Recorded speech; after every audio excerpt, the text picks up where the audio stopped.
જય ગજાનંદ, જય માતાજી। કુળદેવીને તરસોડવાની ભૂલ ક્યારેય કોઈ પણના કહેવાથી ના કરશો, કારણ આખા કુળનું રક્ષણમાં કુળદેવી કરે છે। કુલહ રક્ષતી ઇતિ કુલદેવી। કદાચ ભૂલથી પણ તમે તમારા કુળદેવીથી સેટા થયા હોવ તો દિલથી માને યાદ કરજો અને માની માફી માગજો। શાસ્ત્રમાં કીધું છે, કુપુત્રો જાયત ક્વચિદપી કુમાતાન ભવતી। માં કુળદેવી દયાળુ છે। તમે માનો કે ના માનો, પણ કુળદેવી એના બાળકોનું રક્ષણ કરવા માટે તત્પર રહે છે। દેવી ભાગવતમાં કહેવામાં આવ્યું છે, કલોચંડી વિનાયક।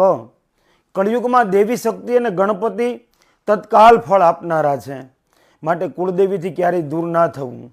ને કુળદેવીની કૃપા પ્રાપ્ત કરવા માટે કોઈ પણ મહિનાની સુદ એકમથી આઠમ એક બાજોટ ઉપર લીલું વસ્ત્ર પાથરી એના ઉપર મગ મૂકી તાંબાનું કળશ, કળશની અંદર જળ પધરાવો, એક રૂપિયાનો સિક્કો પધરાવો, એક સોપારી પધરાવો, એના ઉપર 5 આસોપાલવના કે આંબાના પાન પધરાવો, એક નાળાચડી બાંધી એક શ્રીફળ એ કળશની ઉપર બિરાજમાન કરો અને એ સ્થાપનની આગળ કુળદેવીની મૂર્તિ કે કુળદેવીનું ચિત્ર દર્શન કે ફોટો પધરાવી 8 દિવસ એની પૂજા કરી 8મા દિવસે 7 કે 13 ગોવણી જમાડી એ સ્થાપનનું વિસર્જન કરી એ કળશની અંદર રહેલી સોપારી અને સિક્કો એને નાળાચડી વીંટી અને મંદિરની અંદર પધરાવો અને માને પ્રાર્થના કરો કે હે માં, અમારી ગમે તેવી ભૂલ હોય અમને ક્ષમા કરજે।